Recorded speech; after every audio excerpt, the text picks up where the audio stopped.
The Watermark at the Pearl offers a pet-friendly urban environment for older adults that also includes on-site wellness and dining. Located in Portland's vibrant Pearl District, the Watermark redefines expectations for senior living. Every day brings enriching opportunities to live fully with connection, creativity, meaning, and purpose. So if you or a loved one are looking for independent or assisted living and/or memory care, visit portlandwatermark.com today. Your story continues at the Watermark at the Pearl. Veganizers World Vegan Month is happening all of November, meaning all month long you can enjoy vegan specials for a cause at participating businesses, including Mis Tacones, Nora, Vitopian, Boxcar Pizza, and so many more. As always, a portion of sales benefits nonprofits and progressive causes, and when you dine at participating locations, you can collect stamps for a chance to win gift cards. To learn more, visit veganizerpdx.com/world-vegan-month or follow them at veganizerpdx.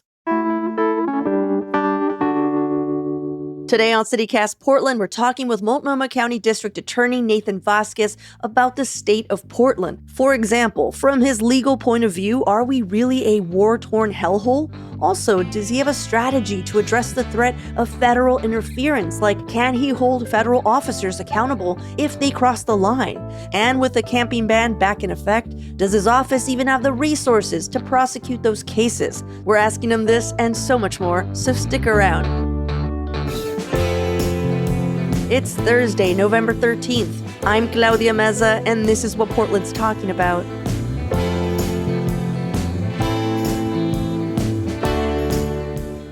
This fall, the president has painted a picture of Portland as war-torn. Buildings on fire, rampant crime, lawless streets.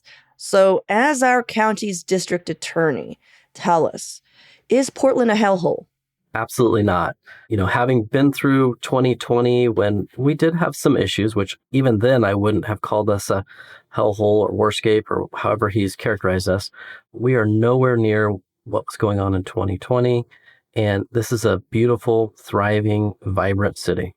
We've actually seen a decline in violent crime steadily since the pandemic, which I feel like was at a certain point, it felt like the height. Yeah. This is all circumstantial. This is me just walking around with my eyes open. What are you seeing on your end? Yeah, lots of things. I too, just as a Portlander who loves and enjoys the city, when I walk around, I'm seeing improvements all the time. I see a huge uptick in pedestrian traffic. I see businesses really, being scrappy and just growing and trying to find their way. And then when it comes to crime, we're making all kinds of inroads. We're seeing decreases in violent crime.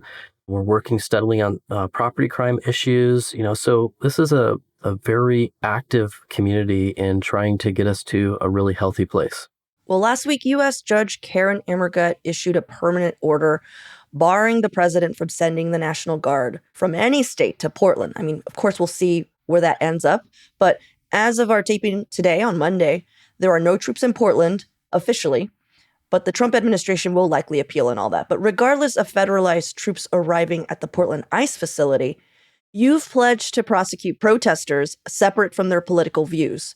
So if and when the troops deploy, how will you balance what the federal government expects of you versus what will actually happen on the ground at the facility? Because I'm curious of the tension of that. Yeah, I try to be very clear that my job and my duty is really directed at this community. The federal government has some interesting and I would say difficult approaches when it comes to Portland. And I'm not bound by them in the sense that the United States president isn't directing me what to do. I was elected by the people of this community and this county. And so, I am here to enforce local laws. And I've just been really clear that for me, it's about does an individual break local state law or local laws in those settings? And I look at those and evaluate those cases kind of separate from any, are they on the right, the left, the center? What's their ideology? That's not a factor for me. What's a factor is simply, does the behavior break local laws? Right.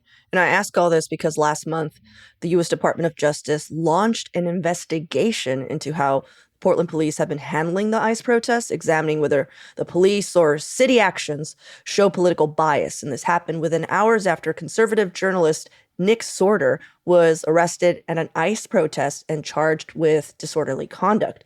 Now, you declined to prosecute him because you claimed there just wasn't enough evidence. I'm curious, why did you drop that case? Yeah, in that particular one, we're going to do what we do in every single case. We carefully go through and we comb through the evidence, and we're looking at, lots of video from lots of different perspectives, police reports. And, while I certainly believe Portland police have probable cause to do what they did, I have a standard of I have to prove something beyond a reasonable doubt. And after going through the video evidence, it was just that in this one particular case, we didn't feel like we had enough evidence to go forward. I can tell you that I carefully monitor all these cases. We're well over 60 cases that we've received in. We're prosecuting cases somewhere between about, pretty close to 80% of the cases we are issuing criminal charges on. And that includes people from all sides and all areas. And, it's not like, again, I'm not counting and saying, oh, we issued 3 on the right and 3 on the left. It's just a matter of what happens when a case comes in. Does that include evidence sufficient to prosecute? You're just saying like there wasn't enough evidence and that was that. Yeah, in that case, we look carefully. And while there was a lot of offensive actions by Mr. Sorter, there was a lot of offensive language. It didn't rise to the level of being criminal. Unfortunately, the way it works out is that we do have free speech, and at times that can be highly offensive. And, walking through other people's areas that they believe are their areas, but if they're on public sidewalks, it's not a crime. Yeah. I just found it ironic that they were basically saying, hey, you guys are politically biased, because I'm sure you and your team and the police department have felt the opposite of that, being told that they're politically biased for the right. Nathan, when I get accused of being a Republican, which I do, by the way. So do I, a lot. And then we also get accused of being just crazy left-wing liberals. Mm-hmm. I have a feeling that we're doing something right, because I'm like, well, it's not that everyone's mad at me, but I'm like, well, it appears that we're giving you more perspectives than you want. And to me, that is not bias, but maybe that's just, skimming the top of a thought, It's just like, well, it appears we're doing an okay job. But I'm wondering how you guys are feeling about that. Well, it's something that I can tell you, from the time I campaigned to taking office and going through, that I get accused of being, far right. Sometimes I get accused of being far left. Sometimes, and through it all, my approach has always been, I'm an independent, and my goal is to serve the community and to follow the law. For me, it's one of those things where I know that we live in a time of really heightened political tensions and a lot of rhetoric, a lot of political theater. I'm just trying to say, hey, I'm looking to be the adult in the room and do my professional job on a practical level in serving this community. Yeah. According to the Oregonian, from January to August, you've pursued prosecutions against 93% of cases forwarded by Portland police from any kind of protest-related arrest immediately outside the ICE facility. By comparison, former DA Mike Schmidt prosecuted 16% of protest-related arrests in 2020, when things were actually on fire, by the way. So I kind of find it ironic that more conservative national media is saying our local law enforcement is biased because the numbers aren't there. But I was curious, how many people is that? Because I was looking into it, and from figures that OPB had in early October, and they were looking like since June, it was just 40 people that were arrested outside of the ICE facility. And I'm assuming 93% of those 40 were prosecuted. So I'm curious, is that still the number? If, when we start to kind of parse between the different time periods and things, that's pretty close. I mean, we've certainly seen a trickle in of a few more cases here and there, but that's, I would say, roughly accurate. There hasn't been a massive uptick in cases coming in. And certainly what we've actually seen is that for the most part, particularly with the weather coming in, we've seen a lot of things die down. We've also seen changes in kind of the method and manner of protest. People have been down there doing things like holding dance parties, or, there's been people with coffee and newspapers kind of protest. And that's the type of stuff that, quite frankly, there's little to absolutely no criminal activity involved in. And we're more than happy to, stand back and watch the inflatable frogs. And this weekend there was like an 80s dance theme party that I Oh, I thought saw that. was pretty Yeah. hilarious. So, I mean, like that type of stuff, that's stuff that I'm always happy to see is people expressing themselves in a very Portland creative manner. Yeah. So what are the things that are getting people arrested? Yeah. What are the baselines of like, if you do this, we will have to arrest you here? Here's what we've seen actually a rise of. So early on, there was a lot of stuff that was directed very at the ICE facility and destructive kind of behavior. And we've tried to parse out and say, look, federal government, if you feel like there are crimes that are committed against your agents or your facility, we've gotten to a place now where they are taking that on at the U.S. Attorney's Office. We are going to be responsible for what's happening in the streets and things of that nature. And so unfortunately, what we've seen is that as there's been a lot of political rhetoric and a lot of political theater by, all different sides, but particularly by the federal administration, we've seen a massive influx of these like streamers. So people that are coming in to film what's happening at the ICE facility, get clicks and make money off of this. And then what happens though is there are many nights where, quite frankly, it's boring. And I've been down there. I've watched the streamers of various types. And when there's nothing going on, sometimes we're seeing them create content, as I like to say. Oh, no way. And so right now what we're seeing is a mix of folks that come together and then, we're getting a lot of, he slapped the phone out of my hand and he pushed me or she did this or she did that. It's a lot right now of very juvenile behavior. And what Portland police have been trying to be kind of really proactive, and they've been, doing with their dialogue officers. They're down there trying to keep the peace and mediate things. But sometimes they're having to step in and be like, okay, I'm going to have to go arrest this person because they were slapping phones or doing whatever for what we call harassment, just to help kind of take the temperature down and de-escalate a situation, because you're just getting folks in there that they're trying to stir something up. Yeah. I'm trying to think who would be out there just slapping phones out of people's hands. Like who is out there instigating this stuff? And I have ideas in my head, but I'm curious, are those conservative bloggers?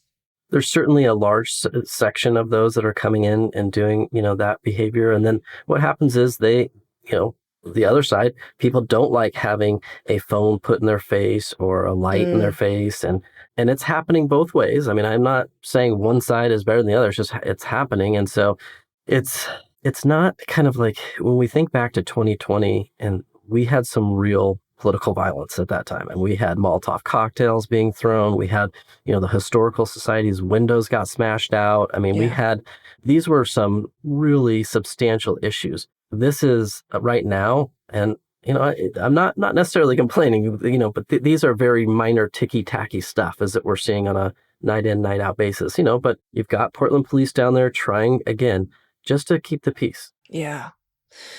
Well, that's pretty much what I've been hearing and seeing myself, Nathan, from people who are down there, are just like, it's just little things like this. But I was curious if there had been an escalation of any sort. But thank you so much for answering that. Let's take a quick break here. And when we come back, the push to charge federal agents.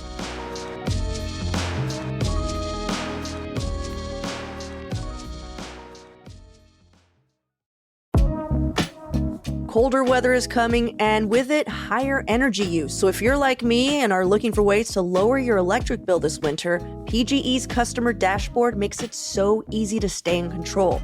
Using your dashboard, you can track where your energy is going, see what's driving its use, and discover personalized tips to make helpful adjustments.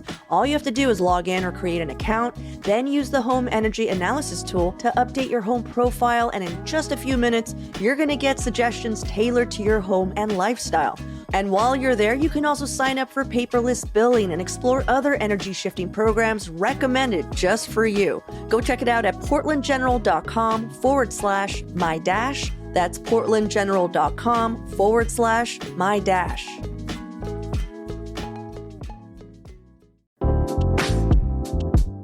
Walla Walla is officially inviting you, to enjoy the holidays in their cozy and charming small town. They're just a scenic 4-hour drive away, located in southeastern Washington, meaning if you visit soon, you'll have a few more chances to see the sun before our winter fully hits. Walla Walla Valley is also home to more than 130 wineries offering great food and wine. They also have a very walkable historic downtown core with lovely shops to explore. There's enough to do where you have the option to pack your calendar with wine tastings, golf, and local events, or go at your own pace for a nice, relaxing getaway.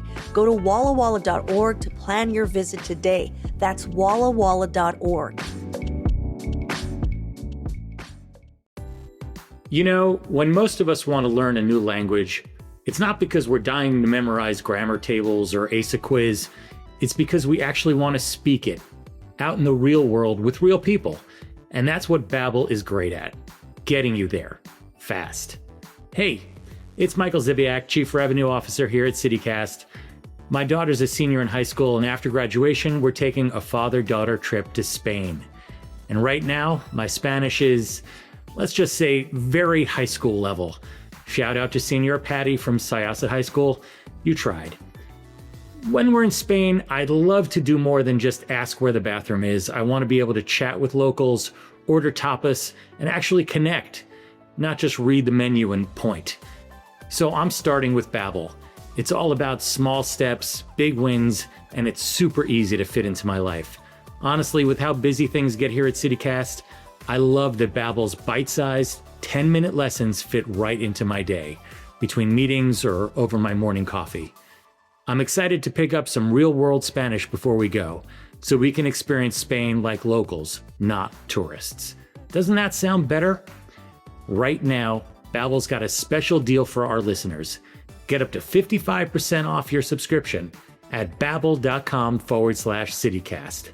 That's babbel.com/citycast for up to 55% off. Rules and restrictions may apply. Gracias and adios. So recently, Oregon's Democratic politicians and liberal legal scholars have been pushing for state and local prosecutors to charge federal agents who violate state laws during protests or enforcement actions. Is your office pursuing this as an option right now? Not at the moment. And I'll tell you, certainly I've gotten lots and lots of emails and calls about this. And it's something I'm very concerned about and I look at, but it's also something we've researched very thoroughly, we've looked at, and really there's kind of two big, what I call roadblocks, to looking at this.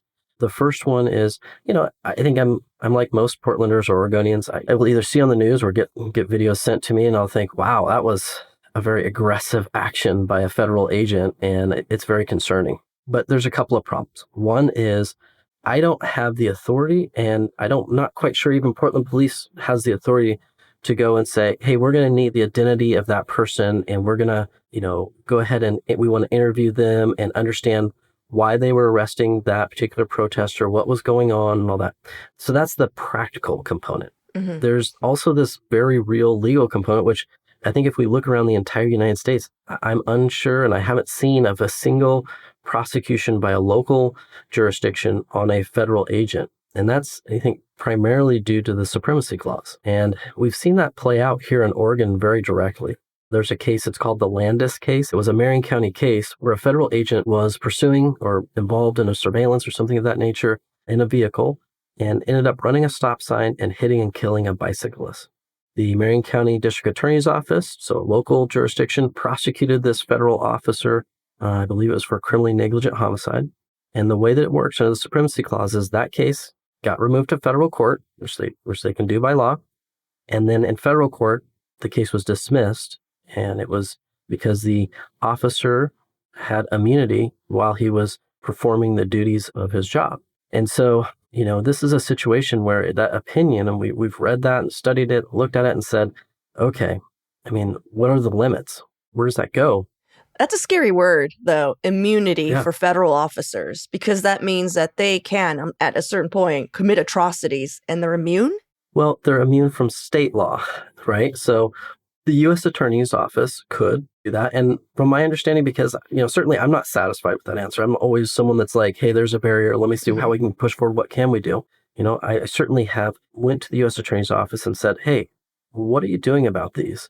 I can tell you, at least I've gotten I'm not going to say wholly satisfactory, but, answers from them to say, we are referring people where they see excessive force to their agencies, having them removed. They're doing their own investigations. Then they're launching that.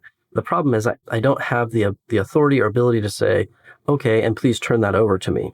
There is just, there's limits to what I can request and get from the United States government.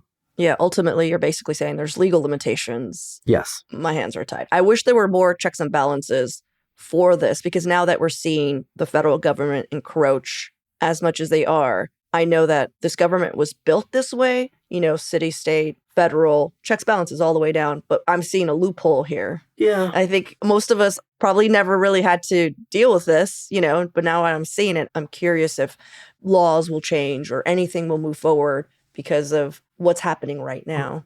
Yeah, I don't think it was ever anticipated that we were going to have kind of high activity of federal agents in local jurisdictions. I mean, that the law wasn't built for that in mind. And so, what I've done is certainly I've been forwarding folks the kind of the complaint areas where you can file with federal government. There are still civil remedies. I know that there have been several civil lawsuits have been filed. I know those can be successful. I've seen those be successful. Yeah.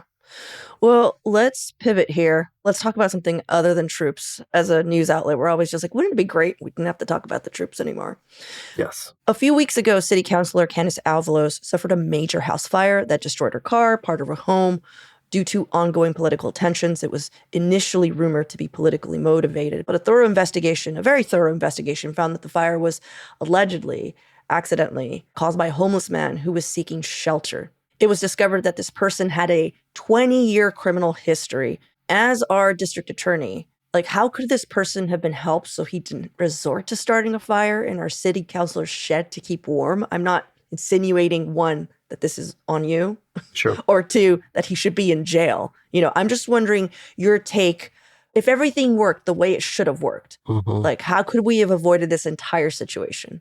Well, it's a great question. And I want to back up just for a second and start with, Counselor Avalos. I mean, my heart goes out to her in that, on a couple levels. One, it was a massive fire, and that's a hugely traumatic and just difficult thing to have happen to you. And so there's that layer. But then there's another layer, which is, as a public official, people do feel targeted. And so I don't think it's unreasonable for her initial assessment to be like, oh my gosh, this is because of the things I've said or done. But also in that, the next layer is, okay, then let's carefully evaluate that. Let's look at that.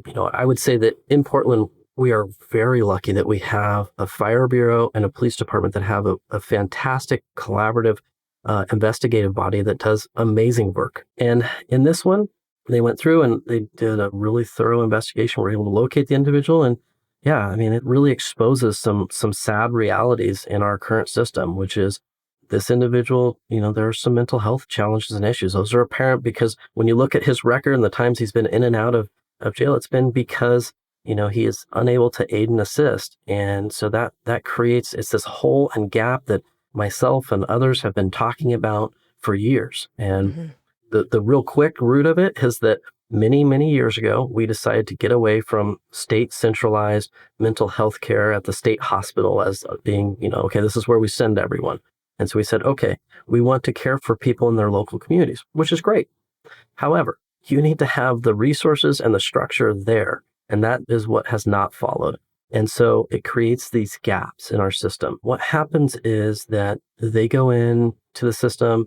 If they are found to be unable to aid and assist, their case gets dismissed. And there's really nothing. That doesn't make any sense. Yeah. Because that feels, I don't know, it feels like a wash that should not happen when legally speaking, because it's clear that they need assistance. And if they're unable to aid or assist, that there should be something else there for them that would help them. I mean, clearly, I know what you're saying. Let's be honest. This was this was like the 80s. This is what happened. This is when we actually started seeing large hordes of homeless people in our streets, was when they started closing these facilities down because people could not get help. And now we're at a point where people cannot get committed easily. So basically you're saying that the reason there was a loophole for him for 20 years is that he has severe mental health issues, and we don't have a process for that in Oregon. It's something that the state is just struggling with as a system. And we just this past year did a ton of work down at the legislature to try to deal with this issue and with people, how long someone can be held, because the Oregon State Hospital, even for violent offenders, it's tough. I mean, we have really struggled to be able to, kind of care for those cases. And so then when you break down to what, your nonviolent offenders and, the lower level ones that are also struggling, or even the ones that are violent, but maybe at the misdemeanor level, it creates this kind of giant gap. I know that here locally, Judge Nan Waller has been a leader throughout the state on this issue. And she has said for years that there's this gap exists and we need a better solution. And it's also in our kind of what we call our civil commitment process. We've seen gaps there. We've seen some changes, but we're still in this space, which is, if there are individuals that are struggling, there's a zone, which is they can go out and be on the street and they can find food, sometimes shelter, sometimes not, but yet they have these persistent mental health issues that lead them, at least at times, to engage in dangerous behavior either to themselves or others. Oftentimes, those people fall through the cracks because they're brought in to court, and after they've been stabilized a bit, they can be like, oh yeah, I can care for myself. I know where to get food from this shelter or this service organization. And so they're put back out on the streets and the cycle starts over again. And so it is an issue of, it's a need for kind of longer term care, supportive housing.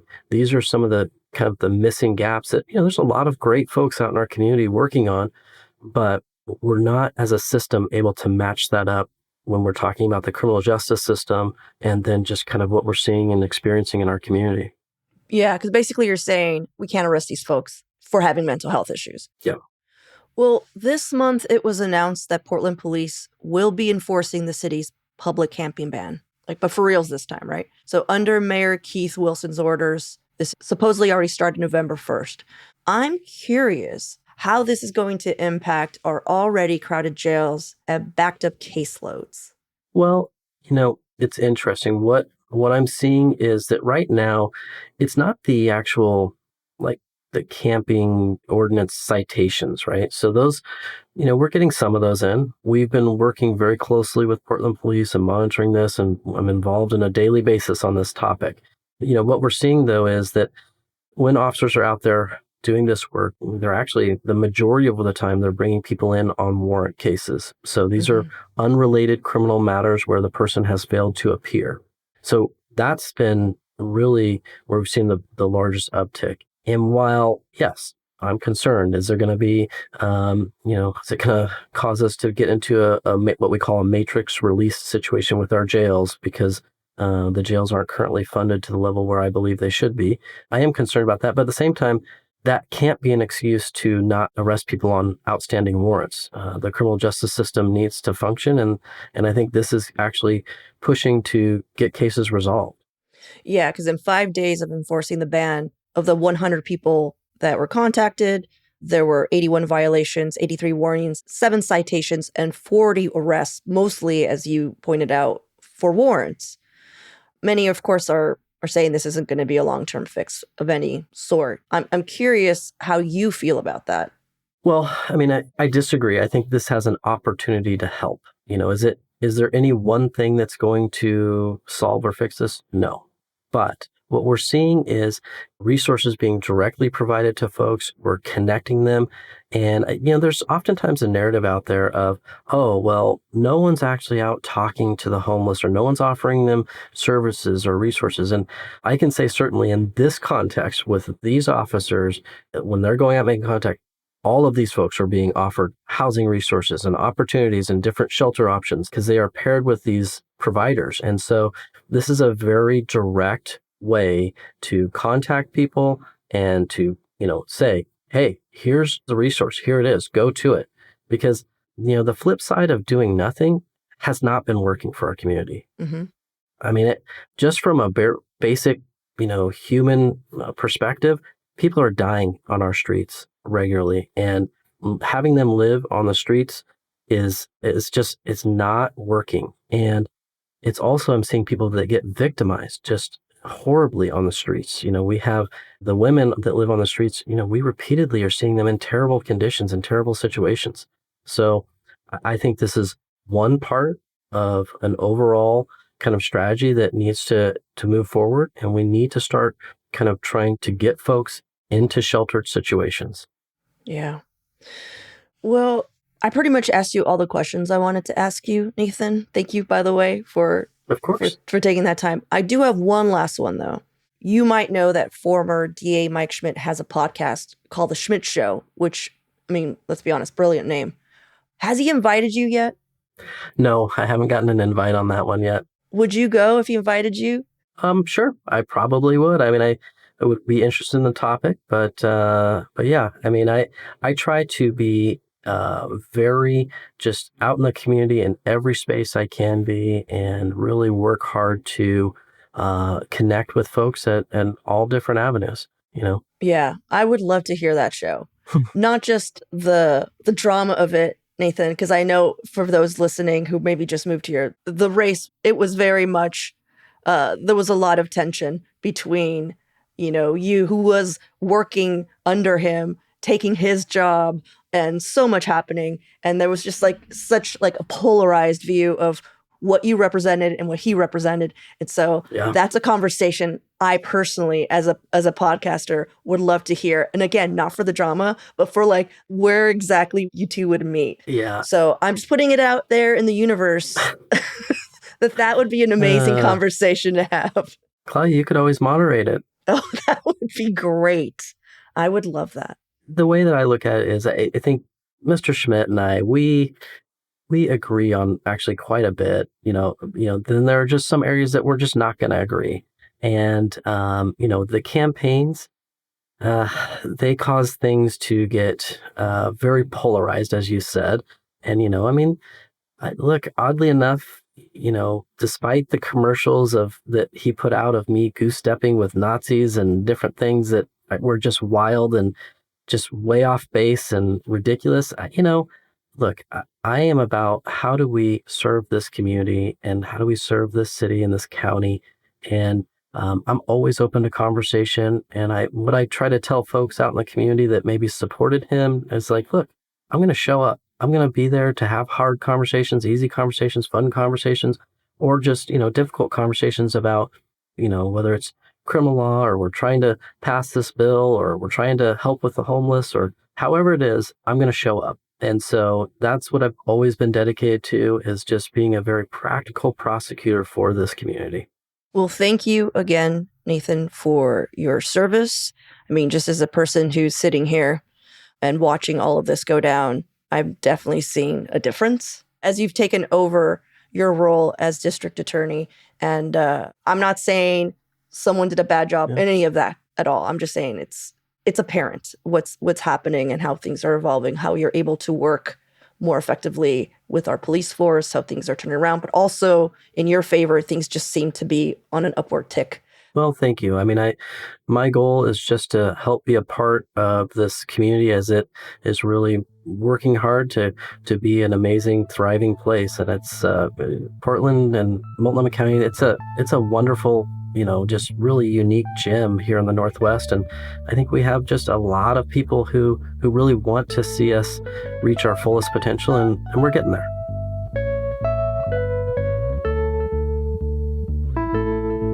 And now for some events happening this week. Every Thursday on the show, we like to bring you a few recommendations to help you plan your weekend. And here's what we got. This Friday and Saturday night is our dear friend of the pod, Jay Fluellen's directorial debut at the Fuse's Backdoor Theater. He's sold his production, Sketch Giving, as just like SNL, but for people who enjoy humor. So you should go check that out. Starts at 7 p.m. I hear Friday is sold out, but there's still tickets for Saturday and next weekend's performances. Also this Friday and Saturday night is Brew Lights. That's when the Oregon Zoo decks out the entire place with Christmas lights, tells the kids to stay home, and then fills the zoo with dozens and dozens of breweries and cideries. Also on Sunday, the Goodfoot is hosting a drink and draw starting at 7 p.m. They do this every Sunday, so if you can't go this weekend, any Sunday, bring your drawing materials. You can post up. They have drinks and snacks and excellent vibes. Of course, this is just scratching the surface of all the things happening this weekend.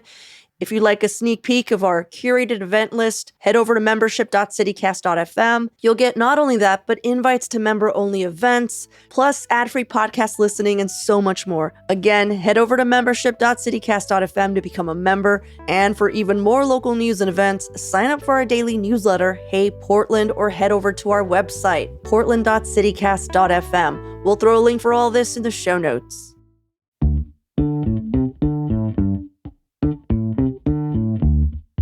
That's all for today here on CityCast Portland. Thank you so much for listening. If you enjoyed the show, share it with a friend or rate and leave us a good review. It really helps us out. And don't forget, you can support this show and get some great perks by becoming a CityCast neighbor. Just visit membership.citycast.fm for all the details. We'll be back tomorrow morning with more from around the city. Until then, see you with Slims.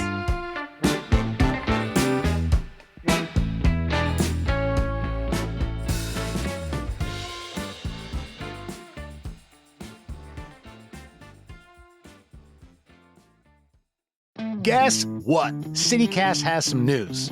I'm Sean McPherson, the host of CityCast Twin Cities. And I'm Jane Sihu, and I'm the host of CityCast Seattle. Hey, if you have a friend in one of our cities, can you text them for us? Yeah, something, simple like, hey, how's that rash doing? And do you listen to podcasts? Because I have one you're definitely going to like. After that, tell them that CityCast has helped you become more informed, more involved, and more connected to your amazing city. We're going to help that person you know in Seattle who's been trying to make friends. And we're also going to do that for that guy you only kind of knew in college who moved back to the Twin Cities after graduation. Don't we all have that guy? Yeah, and usually that guy is named Todd. So did you text them yet? Jane, let's just wait a minute. We don't want to rush anybody. We'll do a little small talk. How's everything going in Seattle? Beautiful, beautiful. Fall leaves popping. How about Twin Cities? Today, beautiful and sunshiny in St. Paul. Okay, Jane, I bet they are done texting by now, and I just want to remind them, hey, you, please tell that friend to subscribe to CityCast Twin Cities or Seattle, wherever you get your podcasts. Or if you don't want to text them and you're really just on Instagram sending them DMs all the time with like funny videos, send them a DM of our latest videos. You can find us at CityCast Twin Cities or CityCast Seattle on Instagram. Thanks.